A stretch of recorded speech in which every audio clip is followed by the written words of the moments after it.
It is a magnificent day to just show up. Hi, everyone. Yvonne Heath here, nurse turned author, speaker, change maker, and proactive living consultant, and your host. Welcome to Navigating Grief with Heart and Humor, where we talk about, plan, and prepare for grief, transitions, end of life, and all the messiness in between. Whatever makes your heart ache, long before it arrives, and diffuse the fear so we can live fully now, no matter what shows up in our lives.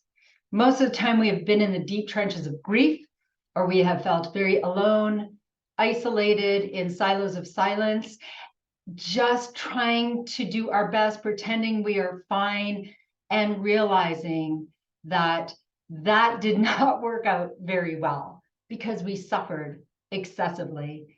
And that is something we want to do differently next time. We want to be able to just show up for ourselves first. We want to be able to just show up for others and navigate this journey we call life with heart and humor. Whew, that's a lot to do. The truth is, if we just lean into it one step at a time, moving in the right direction, we can change our lives and teach others by our own example. Because being the very best version of ourselves, our flawed, imperfect, messy selves, is the greatest gift that we can give ourselves and each other.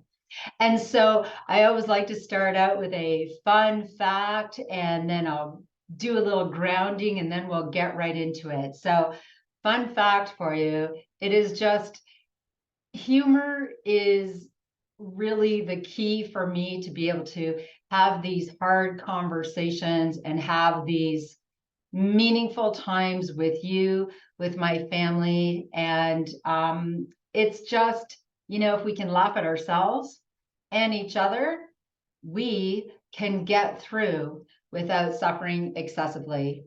Why should we take life too seriously? It's already serious enough, isn't it?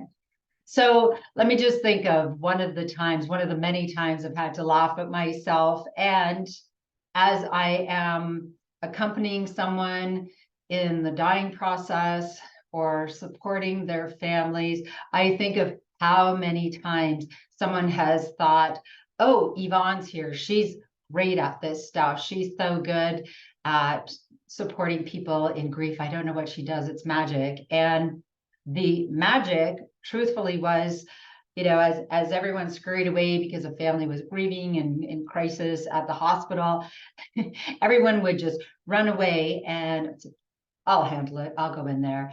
And honestly, the truth is that I would go in there and probably just start blubbering away. And there are times when I would just go in there and I would just see how sad everyone was as someone was dying that they loved, and I would be crying so hard and blowing my nose and just loving on them and being vulnerable, being imperfect, and I usually just started by saying, how long were you married, or how long have you been together, or whatever it may be, and just listened.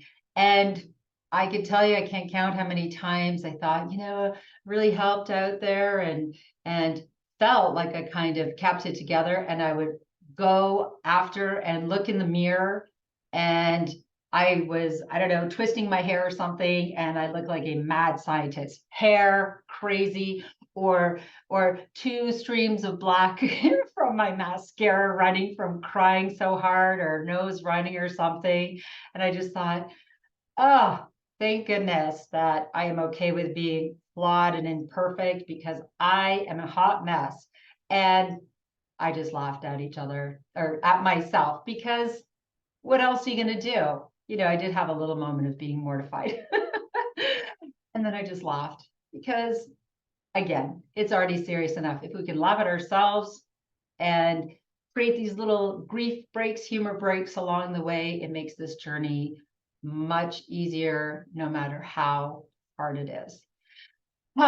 So before we start just diving into today, I just want to take a moment.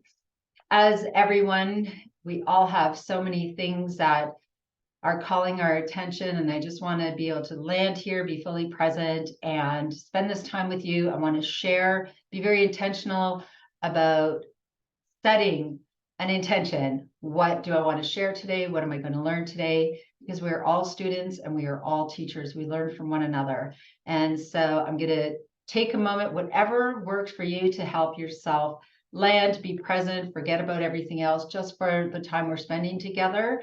I'm going to close my eyes, take 2 slow, deep inhales and exhales, ground myself, and set an intention. So I invite you to do this with me or whatever works for you.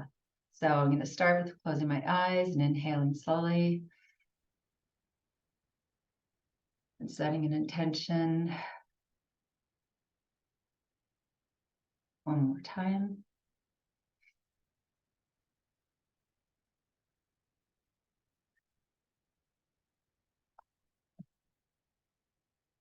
I hear over and over, and I've said it, and we all say it, oh, I don't have time to relax, to sit, meditate, whatever it may be. It doesn't have to take long to just sort of ground yourself, calm your nervous system, just to be fully present. So let's get started with our, talking about the elephant in the room, the dying process. In the last few episodes, I shared some of the things that we may witness in the dying process. And, the more I think about it, all the times in my nursing career, when I've been at the bedside of dying people, relatives, whoever it may be, we were just so ill prepared, really didn't know what to expect. No one was telling and we weren't asking. And so it's time to change that. How do we get good at things? We practice, we learn. And isn't it so much better to learn before a situation, before we're in the situation, right? I equate it to the birthing process, the dying process. Can you imagine? We would never just go into someone having a baby going into labor without being prepared. So let's be more prepared for the dying process. That doesn't mean it's going to go as planned, but if you have some expectation or anticipating certain things, if you know what is normal, if you know that this is not an emergency. When we know someone is dying, death is not an emergency. And if we find coping skills, strategies, and tools that will help us navigate this, doesn't mean you won't be sad. Doesn't mean you're not going to lose it. Of course you will. It's challenging. Yes. And we can also do this differently. I've seen so many people just standing there mortified and they can't wait for it to be over.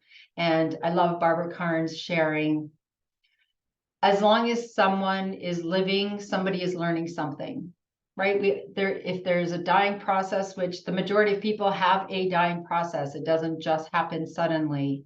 Most people will have a process. So let's prepare for that. So we talked about some of the things that or some signs that we will see that as someone is actively dying. And now I just want to talk a little bit about how we can support them as we are companioning, loving them, doing what we can, knowing that we are not going to prevent, we're not trying to stop them from dying. We've accepted this. Doesn't mean you have to like it.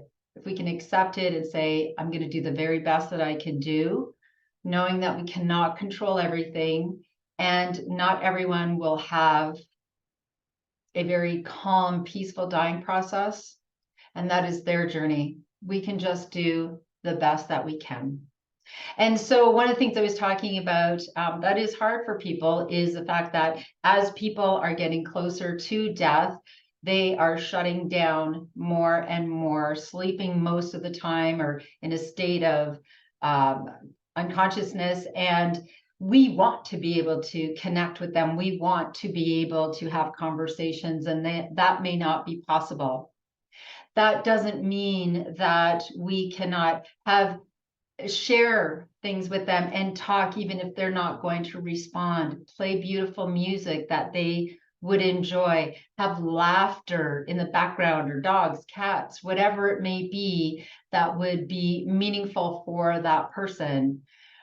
It has been said that hearing is the last to go. And so I choose to believe, and many people have said that they can, someone who is dying or in a coma, they can hear. So wouldn't it be wonderful to hear great stories, to hear that you're sad that they're dying, but you're going to be okay. You're going to do beautiful things in memory, in their memory. You're going to be the evidence that their lives made a difference, sharing good memories and talking with other people in the room about great times. Wouldn't that be such a wonderful thing to hear as you're transitioning from this physical life to your spiritual life, hearing all the wonderfulness about you, or maybe hearing forgiveness or whatever it may be. Tell them at that time what you want to share. That is the greatest gift that you can give. And knowing that as people are shutting down, they are less interested in socializing, in social, possibly, not everyone's the same, just in general, in socializing, or maybe they don't want a lot of people around. Maybe they do. If the person who's dying does not want you there, does not want you to just show up, it is not personal. They are saying goodbye, they are leaving, and that is their journey. It's not about you, it's not about me, it's about them. And so if they choose to just have one person there or have no one, then you can support the supporters. You can support each other over here. Gather in another room, gather somewhere else if you cannot be at their bedside. There's always something wonderful you can do in supporting the supporters, those people who are by the bedside. If you cannot be, again, just show up for them in any way you can. And remember that it is not about us. It's about them. Let the person be your guide. We also talked about food and fluids, and this has been a hard one for so many people. We are so terrified that we are starving someone, that they are going to die because they do not have food and fluids. And the truth is, as someone's body, again, is shutting down, it is a natural process. We are biologically built to be born and to die. And we cannot process the food and fluids. Our body is shutting down. And so it actually causes more harm. And side note, if in the past you were forcing someone who was ill or dying to eat, we know you were doing it because you love them, and that's the norm. I did it as a nurse so many times, and now I understand. As hospice nurse Julie says, the drier somebody is, the more peaceful their death will be, because they're not trying to process all this food and fluids that they cannot process. However, some of the things we can do if they are not able to drink, but their mouth is dry, can do wonderful mouth care with swabs or a cold washcloth, and just, keeping their lips moistened with lip balm or whatever it may be, whatever they are experiencing. And, you can do the best you can and see if you feel like that is something that is comforting them or helping them. Maybe they want to smell some delicious food that they can't actually eat. Whatever it is, every dying process is so unique. And again, we don't have a lot of experience with this, right? And so you can do the best that you can do, and that is good enough. So again, when someone is not eating and drinking, it's okay, but you can do great mouth care and whatever other comfort measures would be helpful for them. And again, when you think of their skin or sometimes because they can't regulate temperature properly, many times they will be cold, sometimes hot. Just let the person be your guide. Again, they're hot, you can put a cool cloth on their neck or wherever, in their armpits, whatever it may be. If they can have a Tylenol suppository, if they can't swallow. If they are cold, you may not They may not be able to get warm. If you see their skin is purplish, mottling, because the blood flow to their arms and legs is shutting down, you can put warm blankets. And try rubbing feet if you can, or hands or whatever, and you can see, if they're grimacing, then maybe they don't like it. If they seem relaxed, those are all beautiful, loving things we can do instead of feeding people. And again, our society tells us, you love someone, you make them eat, you do this, and get up in the chair and socialize and have all of this activity. Let the person be your guide. And again, as hospice nurse Julie says, the 3 most important things are they clean, comfortable, and safe, right? Social activity, getting up in the chair or whatever it may be, may not be their priority. And we have to remember, are we doing it for us or for them? Again, it's hard. It's hard to do nothing. But the truth is, just showing up, being present, letting the person be your guide is doing everything, right? We are so conditioned to be human doings, not human beings. I love that. And being present, or if you cannot be present, if you cannot just show up, supporting the supporters, doing what you can to help them at home, with their kids, with their pets, whatever else you can, is doing something beautiful, right? We have to have these conversations and help each other to understand that this is enough. Now let's get to the hard, another very challenging one is the breathing. When you see someone who is nearing the end of life and they have pauses in their breathing, or sometimes it's very rapid, and then there's pauses. Of course, it's natural and normal to feel panicked. Or the other one is, as they call the death rattle, very gurgly sounding respirations because they cannot swallow or clear the saliva at the back of their throat. All of this is more distressing for us than for the person. This is something I wish could have told so many people. There are some medications that help to dry the saliva. They may or may not work. And the truth is that sometimes if you dry it, then your body may make more because it's trying to moisten. So that may not work.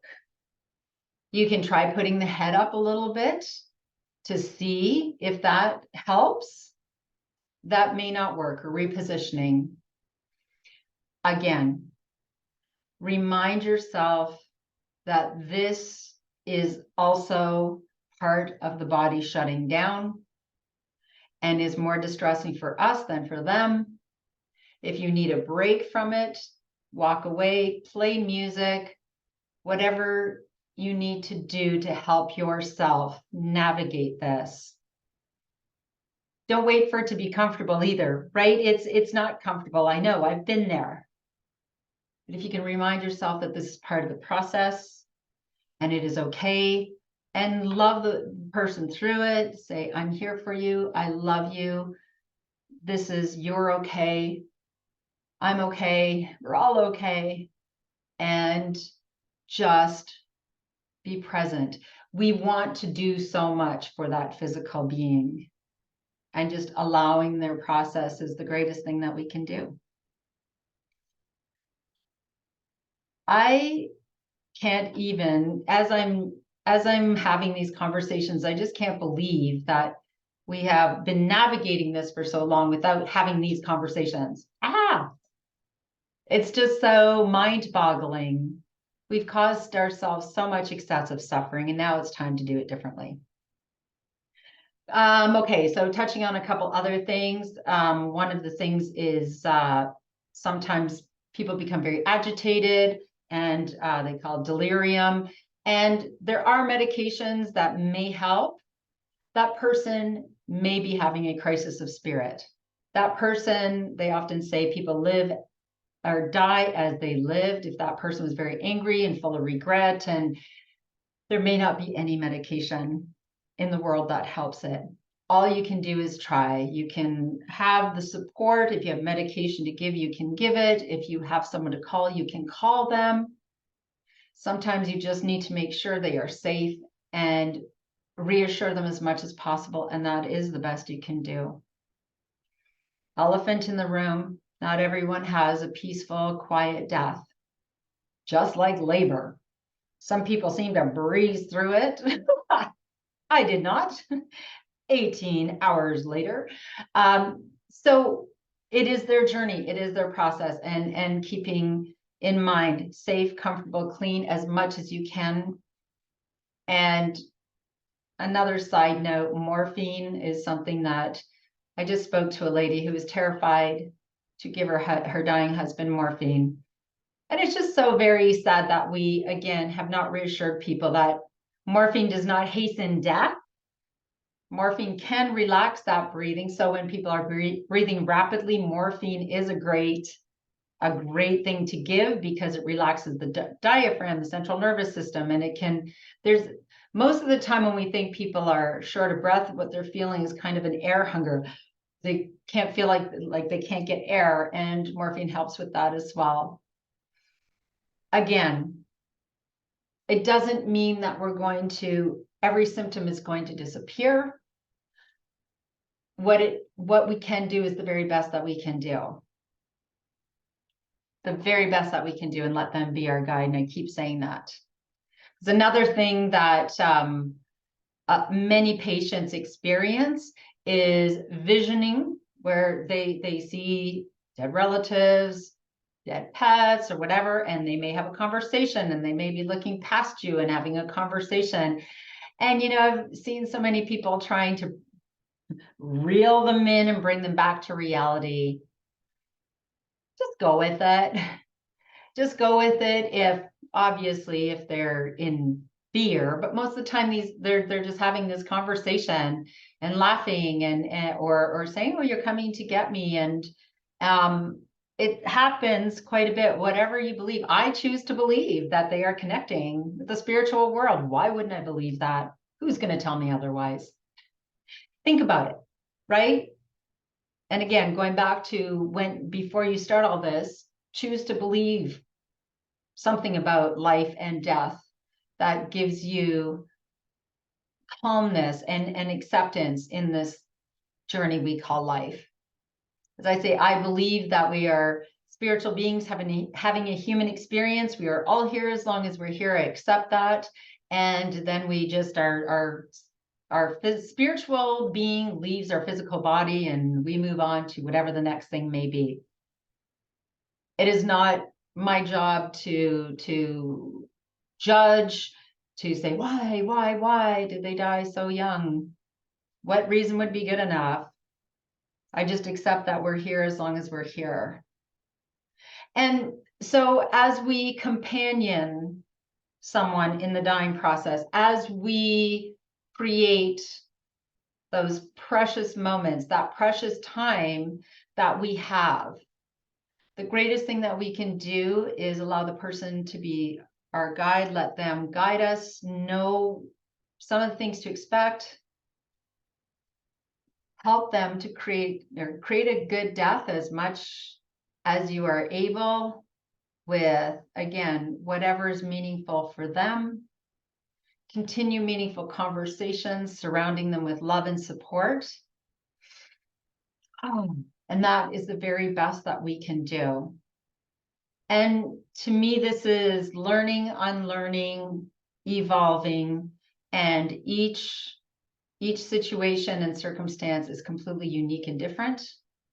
And none of them will be perfect. And that's okay too. Just do the best that you can do. And know that I am here to love and support you along the way as well. Always. You can join my show anytime. Go to my website, Love Your Life to Death. There are so many wonderful resources there. Check the resources section, my program, Get Ready for Grief. And in my book, I shared so many beautiful stories of people who have been at the bedside of dying loved ones and how they found joy in their lives again, because it is possible. And so I thank you from the bottom of my heart for having the courage to just show up and be a part of these conversations and take action. Lean into it. Learn one more thing. One thing that you could do. One more thing that you could learn so that you could just show up for yourself and others in the dying process. And of course, if you want to be able to companion, love, and support, my call to action, as always, plan your life, plan your death, and then just love your life to death. And always, remember this, right over here, bring your own tambourine to the party. Thank you so much. We'll see you in the next episode. I love you. Bye for now.